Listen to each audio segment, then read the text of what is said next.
Dans l'émission précédente, nous avons vu comment notre cuisine et son plan de travail étaient produits. Depuis, nous avons également raccordé tous nos interrupteurs et prises de courant.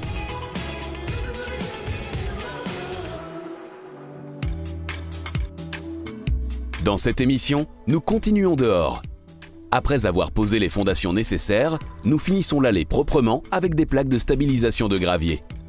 Tout comme pour le reste du jardin, nous le faisons faire par un professionnel.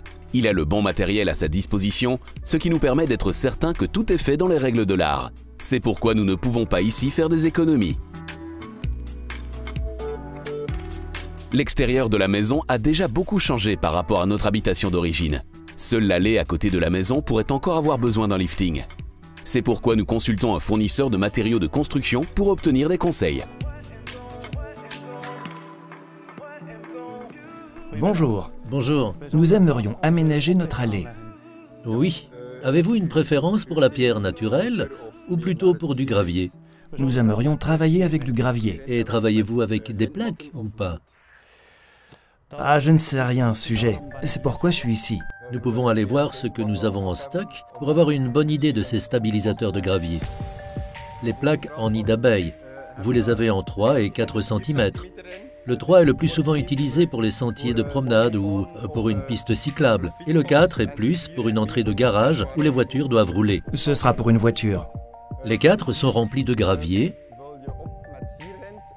Vous mettez environ 4 cm dans les plaques et environ 1 à 2 cm au-dessus des plaques, afin de ne plus voir la structure. Un géotextile a été collé le long du fond des plaques pour empêcher les racines ou les mauvaises herbes d'y pousser. On ne peut pas juste mettre le gravier sur l'allée? Vous pouvez le faire, mais vous creusez alors des ornières dans le gravier, et si vous roulez à vélo, vous pourriez tomber. Avec les nids d'abeilles, et les graviers sont stabilisés et vous ne savez plus occasionner des ornières dans le gravier. Avez-vous déjà un gravier spécifique en tête? On a déjà quelque chose en tête, mais je pense qu'on ferait mieux de jeter un coup d'œil. Oui. Ceci est notre offre de gravier que nous avons en stock. Je ne sais pas quelle couleur vous préférez. Eh bien, nous aimerions plutôt choisir ceci. Ah, davantage le côté blanc. Davantage le blanc, oui. Parce que nous avons aussi une terrasse plus lumineuse. Oui.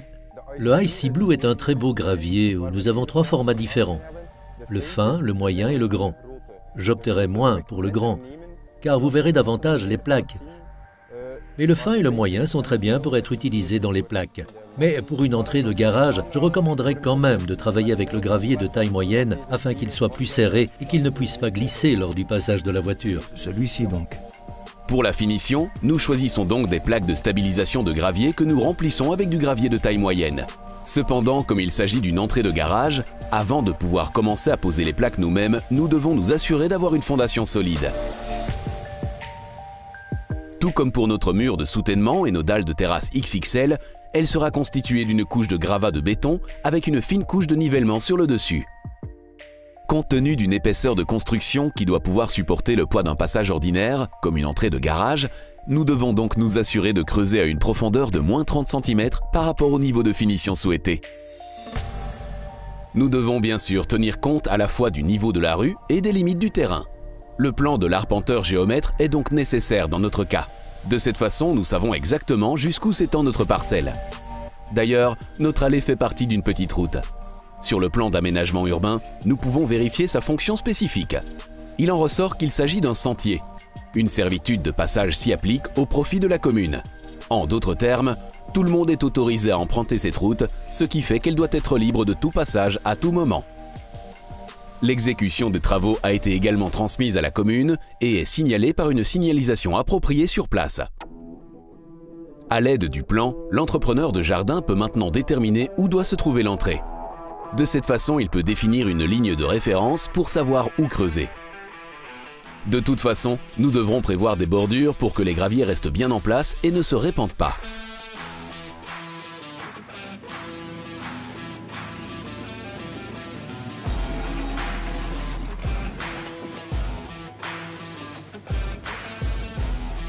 Pour enlever les débris déblayés, nous avons commandé un conteneur mixte.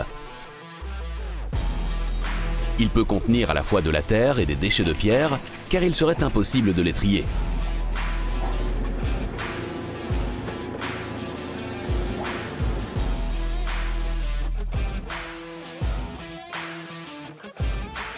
Une fois que les fondations ont été creusées suffisamment profondément, les gravats de béton peuvent être enfouis. L'épaisseur de la couche doit être d'environ 20 cm. C'est suffisant pour un faible passage, comme notre entrée de garage.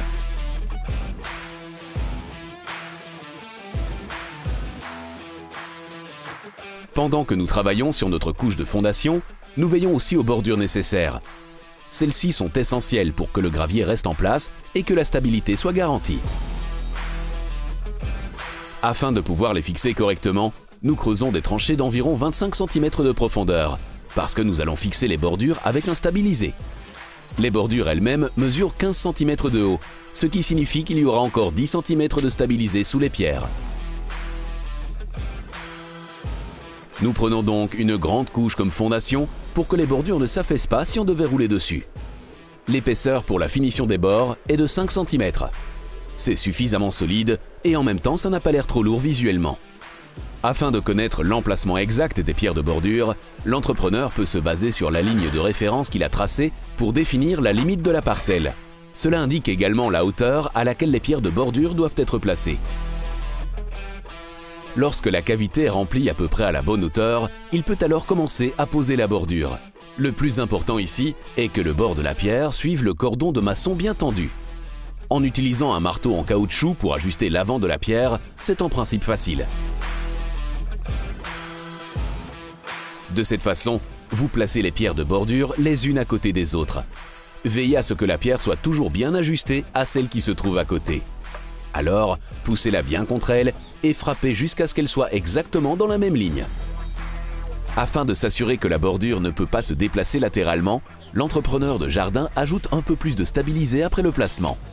Il la presse contre la pierre des deux côtés, de sorte que sa base est, pour ainsi dire, piégée. De cette façon, la bordure est bloquée dans toutes les directions.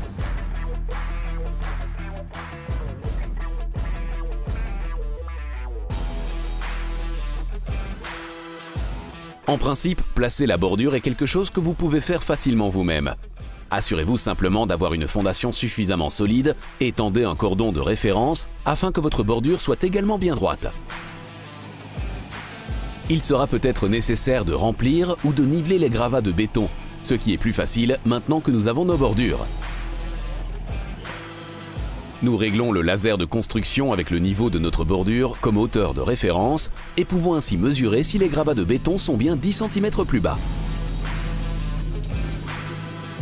Maintenant que la fondation a été remplie avec les 20 cm de gravats de béton et que la bordure est installée, nous pouvons procéder aux couches de finition effectives. Celles-ci sont constituées de manière suivante. Une couche d'égalisation de 3 cm d'épaisseur sera posée sur les gravats de béton. Ceci permet de compenser les inégalités des gravats de béton et d'obtenir une base plate pour nos plaques. Ces plaques, qui sont dotées d'une toile de fond, ont une épaisseur de 4 cm. Les cavités sont remplies de cailloux jusqu'à 2 cm plus haut, de sorte que les nids d'abeilles ne soient plus visibles. Notre bordure est encore 1 à 2 cm plus haute que notre couche de gravier afin que les graviers restent bien en place. Parce que nous avons besoin de beaucoup de gravier et de plaques de stabilisation de gravier, nous les faisons livrer sur place. Dans l'ensemble, cela représente un sérieux poids à transporter. Et le fournisseur de matériaux de construction dispose des camions appropriés pour transporter les matériaux en toute sécurité sur le chantier. Avant d'appliquer la couche de nivellement et d'installer les plaques, nous nous assurons que les gravats de béton ont été vibrés. Ainsi, nous compactons la masse et créons suffisamment de solidité. Car en vibrant, tous les morceaux de pierre se tasseront, de sorte qu'il n'y aura pas d'affaissement par la suite. La plaque vibrante permet ainsi d'obtenir une fondation stable et de rendre la surface beaucoup plus plate. Cependant, une couche de nivellement d'environ 3 cm est encore nécessaire pour obtenir une sous-couche parfaitement plane. Nous utilisons pour cela la même pierre calcaire avec un grain de 0,4 comme pour nos dalles de terrasse. Parce qu'elle est si fine, nous obtiendrons une belle finition.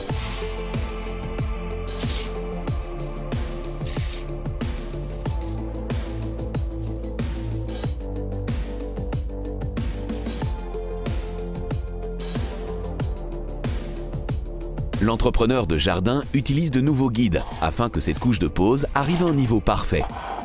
À l'aide de ces tiges métalliques, il peut régler de manière très précise le niveau désiré, moins 7 cm par rapport aux pierres de bordure. Il utilise pour cela le laser de construction qui indique par un bip si les tiges sont à la bonne hauteur.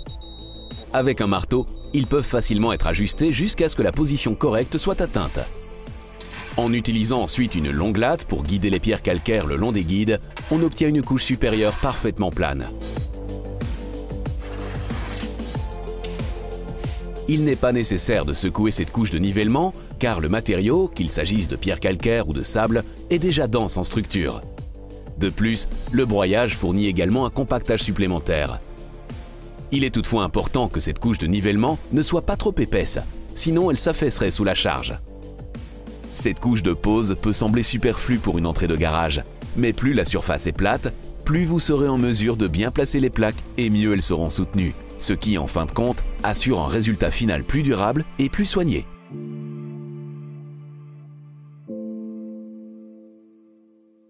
Une fois la première partie de l'allée préparée, ils peuvent alors commencer à poser des plaques en nid d'abeille.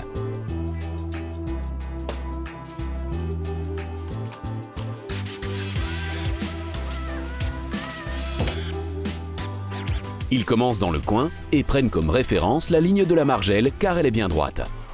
Et la direction dans laquelle vous posez les tapis n'a en principe pas d'importance. Pensez-y à l'avance et prenez la direction dans laquelle vous aurez le moins de travail avec la disqueuse. Ce qui est important, c'est que les plaques soient placées avec des joints croisés. Cela peut se faire dans une connexion sauvage, avec laquelle vous avez un peu moins de pertes, ou dans une connexion en demi-pierre. De cette façon, vous obtiendrez un ensemble plus solide que si toutes les coutures étaient à côté les unes des autres. Si vous optez pour la connexion en demi-pierre, il est préférable de mesurer et de dessiner sur la plaque du milieu avant de commencer la coupe. De cette façon, vous pouvez être sûr d'une coupe droite. Avec une disqueuse ordinaire, ça se passe bien d'ailleurs. Vous pouvez facilement passer au travers du plastique et travailler proprement.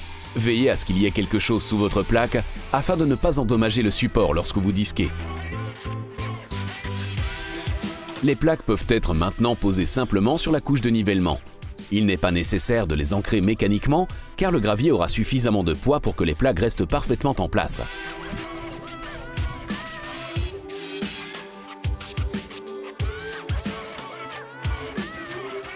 Vous verrez qu'il y a un géotextile collé sur la face inférieure des plaques de stabilisation du gravier. Il a deux fonctions. Il empêche le gravier de se glisser sous la plaque et donc de le pousser à terme vers le haut. De plus, cette toile permet de limiter la croissance des mauvaises herbes. Le géotextile est également poreux, permettant à l'eau de s'écouler au travers du gravier et de la plaque, tout en maintenant une bonne perméabilité du sol. Aux deux extrémités de la plaque, le tissu anti-racine dépasse un peu afin de pouvoir placer la plaque adjacente par-dessus. En se chevauchant, le tissu ne sera interrompu nulle part. Lorsque vous posez la plaque, veillez à ne pas marcher sur votre couche de nivellement afin qu'elle reste bien plane et plate. Une fois les plaques en place, vous pouvez marcher dessus car la pression sera alors mieux répartie. Mais ne roulez pas encore dessus avec un véhicule car cela endommagerait la structure en nid d'abeille, parce qu'elle ne sera solide que lorsqu'elle sera remplie de cailloux.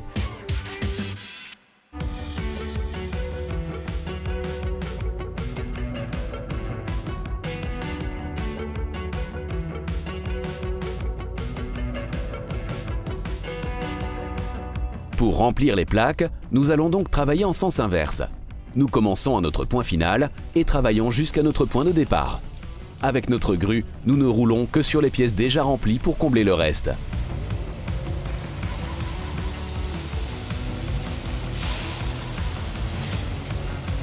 Le gravier que nous utilisons pour cela est de taille moyenne, à savoir des cailloux de 8 à 16 mm. Parce qu'avec des cailloux trop gros, nous ne pourrions pas bien remplir les trous dans nos plaques, ce qui nous donnerait un résultat moins solide. Des cailloux trop petits réduiraient la perméabilité de l'entrée et rempliraient les trous moins solidement, alors nous choisissons la dimension moyenne.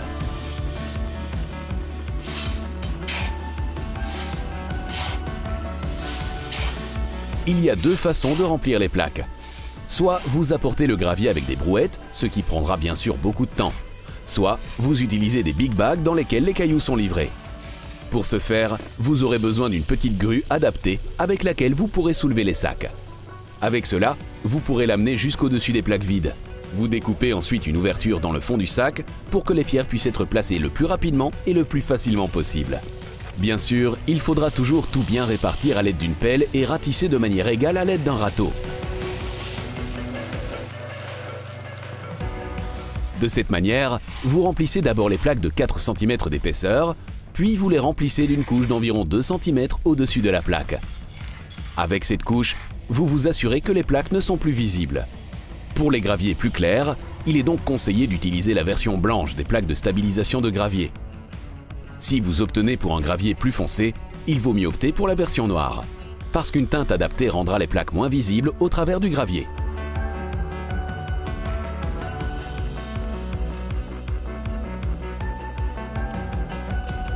Pour s'assurer que le gravier rentre bien dans les cavités, vous pouvez le tamponner ou éventuellement le rouler. Parce qu'en fin de compte, c'est la combinaison des nids d'abeilles et leur bon remplissage qui assurera la solidité de l'ensemble.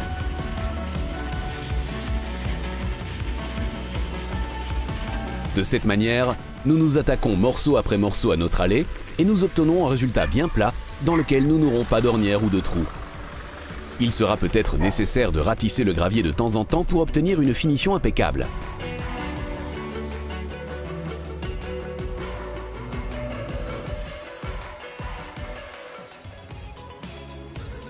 En confiant ce travail à des professionnels, nous ne pouvons pas faire d'économies.